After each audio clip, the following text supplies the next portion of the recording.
And I found that within myself, my very deepest part of myself were calmed when I was calmed. I felt, okay, I'm going to have a cup of coffee, and that's good for my autism. First of all, it's good for my neurology. I don't do it that often, maybe 2, 3 cups a day at the very most, as I make an excuse here for my behavior because it makes me insecure when I let that out. I judge myself by my emotions. And I think this is what humanity does. What about us that isn't emotional judges? Nothing.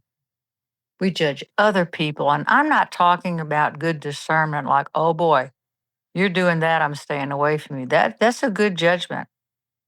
That we profile other people, we profile ourselves, and a lot of times that's very good judgment. But when we are trying to control other people's behavior or our behavior in a codependent way to avoid, that's what I call judgment. So I chose to give myself a little break. And on the way home, when I finally realized, I said, "Yeah, I'm going up the mountain. Seeing that emotion, that's not me. That's part of me." So it released a lot. I still felt my third chakra tense. I said, wow, it's still there. It's not going anywhere. So I thought, well, what if I bring in adult Zoli, which is the sixth chakra, which is the intuition in mind, and go what my mother would have said.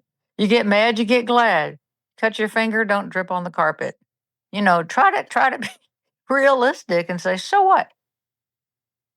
There's something called a spiritual shrug, and I saw this. I think it was a Coptic Christian priest.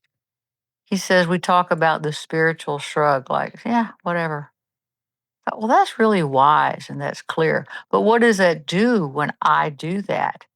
Then it avoids all the drama and trauma from emotion. And remember, there are neurotransmitters involved with that. Why do we travel? Why do we do anything out? Why do we do anything?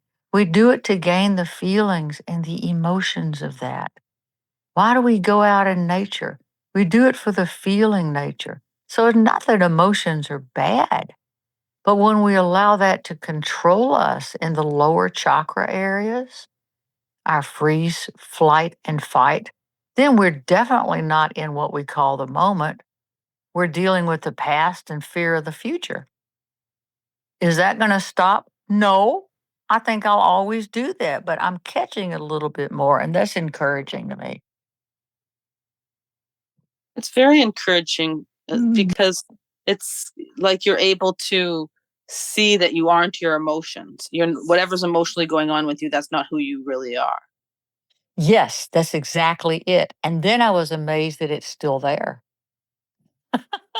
My third Right. chakra is, I'm still tense. Why have I had some nausea the past couple weeks? Because I'm sick of this situation. I'm sick of dealing with things like this. My husband isn't like that. He's an operator, JSOC. He's been all over the world doing all kind of things that I can't even talk about.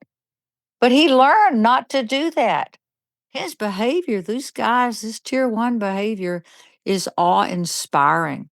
If you really want to know what's going on in the world, sit in front of the news and watch it with a bunch of operators. You'll get a totally different perspective. And I learn from that. I learn from that. But he learns from me, such as emotional. How do you feel? Well, it doesn't matter how I feel. This is what I think. Because alpha males are based on what? Action. We're going to find an active path and we're going to take care of it. If you're on a mission, if you're an Aztec, or if anything is happening to you in that sort of military situation, how you feel really doesn't matter. Where are you and what are you going to do and what is your training? Look at what law enforcement does. Look at what responders do. You have a training level that is acute. You follow a training order. And that is where the discipline of meditation comes in. I think I had this breakthrough because I've been doing more guided meditations and telling that piece of me that I call it that inner child, wanting to react, third chakra piece of emotion. You don't need to do this. Oh, I don't? No, you don't. Try this. Try this. So I see from my training, I'm training differently. In weapons, we say that in a crisis situation, you will do what you have trained to do with your weapon. You will, because it is an automatic reflex, not even a response, it's a reflex. And law enforcement is excellent at this. Oh my God. I learn from them all the time.